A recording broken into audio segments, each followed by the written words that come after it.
নমস্কার, আমি স্বপ্না। দেশ এবং দেশের বাইরে যে যেখান থেকে ভিডিওটি দেখছেন আপনাদের সবাইকে অনেক অনেক শুভেচ্ছা। স্বপ্নাস ব্লগে সবার আমন্ত্রণ।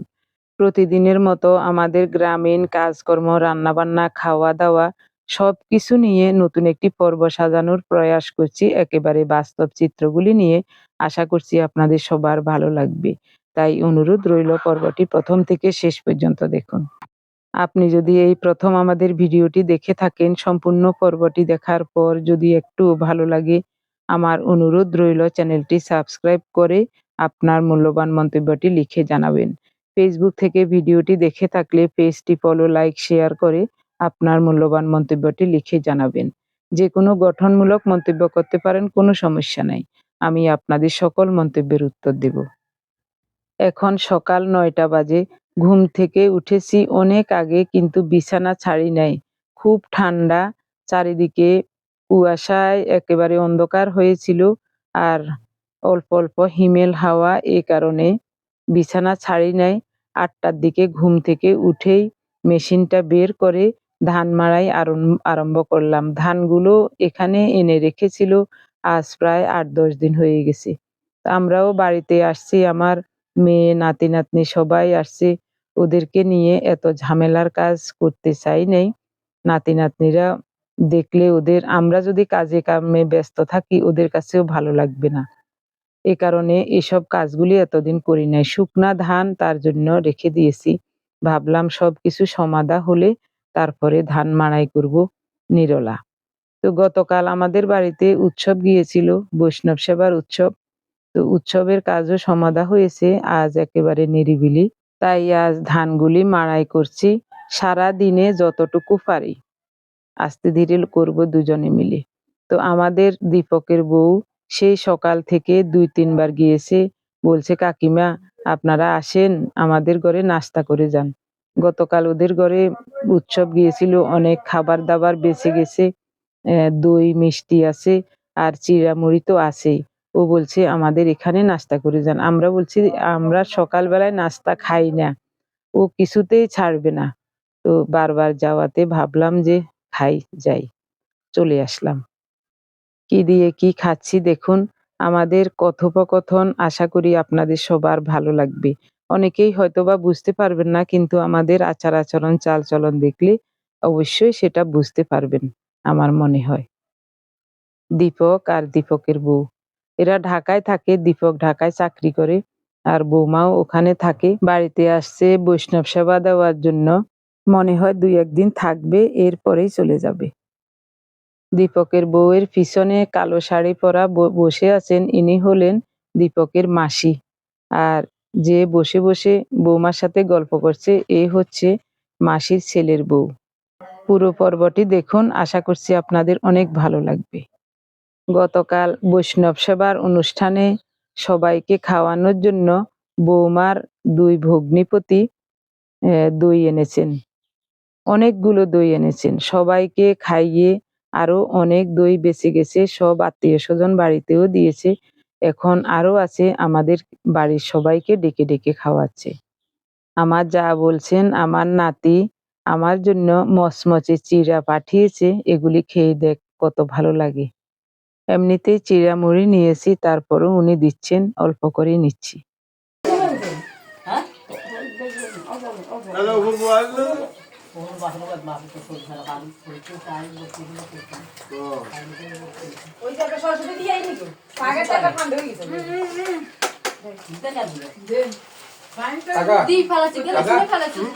আমি কিন্তু ঘুরি আছি চলে যাবো কালকে কইছি যে আপনাদের পরশু দিন মনে আছে নি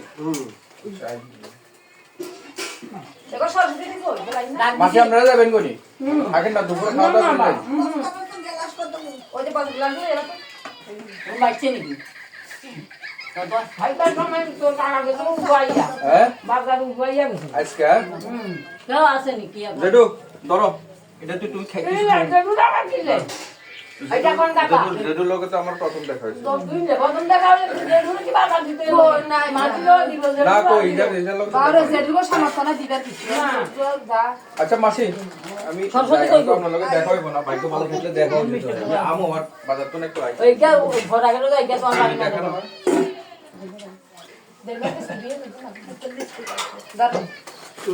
দেখুন তো এদিকেও দিবি মিষ্টি ঢোকা আছে পড়া গাড়ি করে আমি খাইছেন নি খাইলে ডেলিভারি খাওয়াইছি দুবার খাইছেন নি ইয়ারা আগে খাওয়াই দিছি ভালো হয়েছে দিদার সামনে আছে ইয়ারা খাওয়াই কেন গো খাইতো না তোমরা কি দিদা তো কষ্ট করেন খাইতে এই যে জানিও মশলা দিয়া দিবা ওই যে ছোট ছোট দিন পড়ে না লসি তার মনে সিনা লাইছে দাম শুরু হবে আচ্ছা দিদা তো ইয়ালা না রে আর দিদা নি আচ্ছা কোন দিন হাল করলাম ভালো দিও বাবা ইয়া আসিটা দিবা না আগে আর খবর দিন ঠিক আছে ওরে আজ আমার চিয়া খাই আগে মুড়ি দিবা দিয়ে মুড়ি ও সব মুড়ি দিবা দিয়ে জানি দিবা ওরে না বাবু দুয়া না গেছিল দাদা দিবা হ্যাঁ ইয়ামা হয়ে গেছে কেউ নাই তো করে হারান করি গ্যাসও আছে তখন তো গ্যাস হলে তো বনি না সার দেবে কি রাত বন্ধে চা খাইবো আনালে লেবো যাই কিছু খেতে না এটা নিলে দিবা দিয়ে পাঁচ পাঁচ নেবো আবার তো বগল বাটা কেন এনে রইল হ্যাঁ বগল বাটা আগে বলি তো তোর খাবার দোকান ওখানে আইন মারি ভাত খাবো তাই না বউ সাইকে খাইলো বউ সাইকে খালো আনালে সারা এখানে চা বেশি নিয়ে যাও ওরে না না এটা সাঁজ এখানে আমি লোক ধরে যাও যাও দিন কাঁঠালা গুলি রো এই চিনি সারা করে বানাই দিন সাঁজ দেখাই দেবো আচ্ছা বলে আবার দুটো খাইলে আর দিন সাঁজ বড় দশ টাকা দে মা আর যাও আমি মিষ্টি খান না বাবা বাবা আসেন নি আসেন দাদু দিন সরস্বতী জানে কোথায় কোথায় দিন কাকার তো না যে কাকা কিছু করতাম না দিনলা তো বই চলো না যে কমে চলো পাশে না দিল তুই আচ্ছা আই দেখুন তো দিদা জিরা দে খাইতে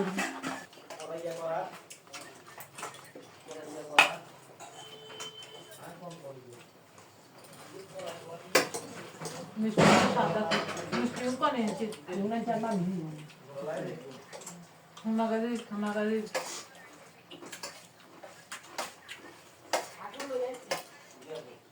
মামি হলো দুটো আছে না বাটাও করে বালা জীবনের মাইনো বাই আগিলা কাকার সবচেয়ে বড়টা আর দুটো দিছে সেরা খানা খাইলাম তারা কি বাগিয়া কথা ঠিকই আনা বাবুরা সামনের দিনে তো খাওয়া কথা থাকবে খাইতে পারি না এটা আনা তো দিন থাকার কথা না বাইকের কারণে বেশি আছে দাও রে কতরি আর এনে দাও না আর না না আর না না দুই না না না দূরে দুই খাওয়া দাওয়ার পরে বৌমা আমাদেরকে কোনো প্রকারে প্লেটগুলো ধুইতে দিবে না, ও জোর করে কেড়ে নিয়ে গেল। গতকাল ওনাদের ঘরে যারা যারা আত্মীয় স্বজন এসছেন সবাই মোটামুটি এটা সেটা হাতে করে নিয়ে আসছেন। এগুলি হলো সোনাগাজীর মিষ্টি।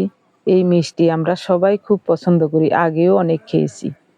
তো আজকে এই মিষ্টিগুলো পেয়ে আমি একটা খেয়েছি, আমাকে একটা দিয়েছে, আরও দিতে চাইছে, আমি নিই নাই। এখন খুব ভালো লাগছে মিষ্টিগুলো খেয়ে, দেখি আরেকটা খেয়ে নেব।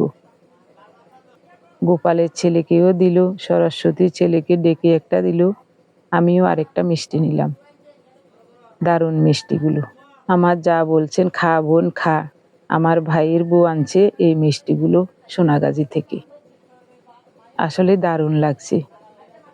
কে কে কি এনেছেন সব হিসাব দিচ্ছেন আমার যা আমার কাছে। আসলে বাড়িতে আসলে এসব ব্যাপারগুলো খুব ভালো লাগে। গোপালদের ধান ভাঙাচ্ছে।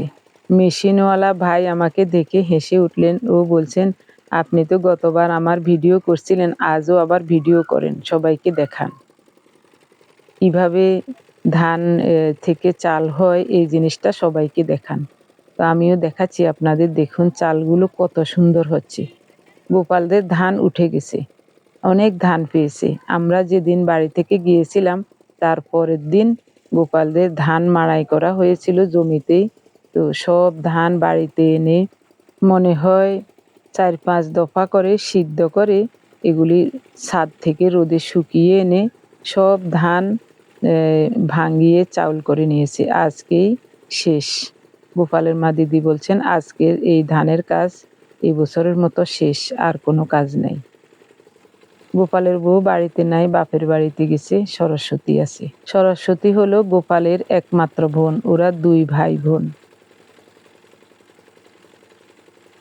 গোপালের ছেলে পরাগ, হলুদ গেঞ্জি পরা এই হলো পরাগ, আর গোলাপি গেঞ্জি পরা ও হলো রিক, সরস্বতীর ছেলে।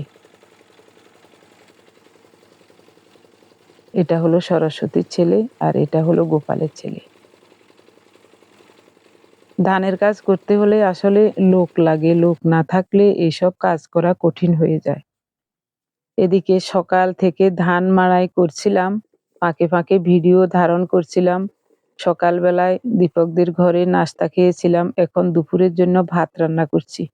ভাত আর আলু সিদ্ধ। রুমারা থাকতে মাংস রান্না করেছিলাম, একটু মাংসের ঝোল আর 2-1 পিস মাংস আছে, ওগুলি গোপালদের ফ্রিজে রেখে দিয়েছিলাম। তো আজ ওই তরকারিটা জাল দিয়ে নেব আর ভাত রান্না করব। আলু সিদ্ধ তো আছেই। এইটুকু ধান রয়েছে, ধানগুলি মাড়াই হলে ধান মাড়াইয়ের কাজ শেষ হবে। হয়তোবা খাওয়া দাওয়ার পরে ধানগুলি মাড়াই করে নেব।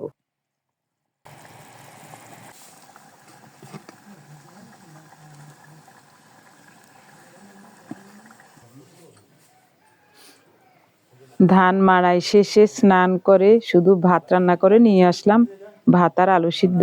এখন গরম গরম ভাত আলু ভর্তা দিয়ে খেতে খুব ভালো লাগছে।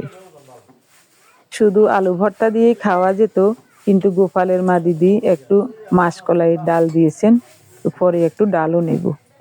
খুব ভালো লাগছে আমার কাছে খেতে। আলু ভর্তা আর শুকনো মরিচ ভাজা নিয়েছি।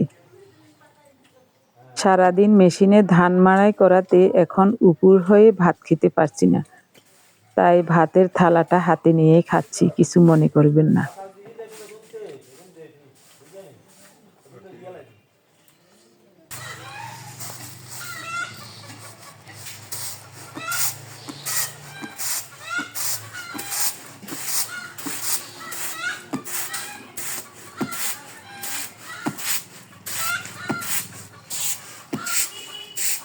তোমরা নোয়া খাইয়া লাইছ নাকি? অন খায় ন?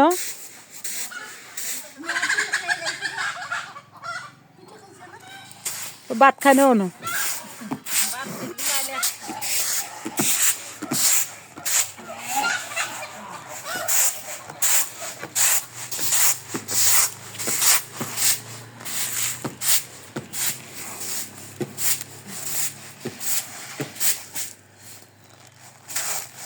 মোটা মোটা আরই কেন ভাত মোটা লাগেনি দিদি? হ্যাঁ, মোটা চালের ভাত তো স্বাদ, শুধু চিকন চালের ভাত স্বাদ দেন এমন না, মোটা চালের ভাত তো স্বাদ আছে। চাইলে একবারে গোট গোটেছে, ফাইন চালিয়েছে। ওই আগার গুঁড়িতে একখানা মরা টরা আছে।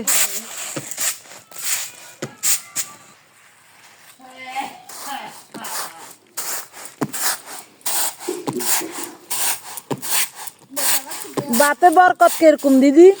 বরকত কিরকম? ও তবে আঙ্গো কেন 49-এর ভাতে কি বরকত গো দিদি?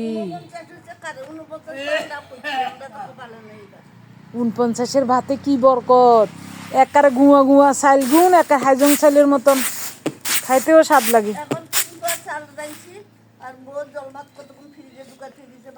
এগুন দিছেন।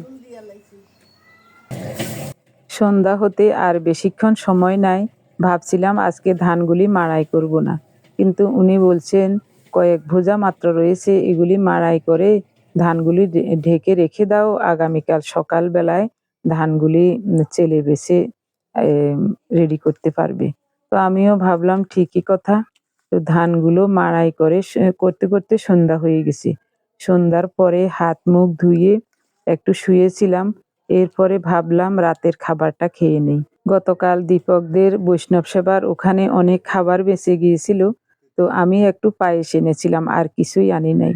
তো পায়েসটা জাল দিয়ে রেখেছি, আজকে আর জাল দেই নাই, ঠান্ডা হয়ে আছে। এখন মুড়ি দিয়ে আমরা দুজন খাচ্ছি।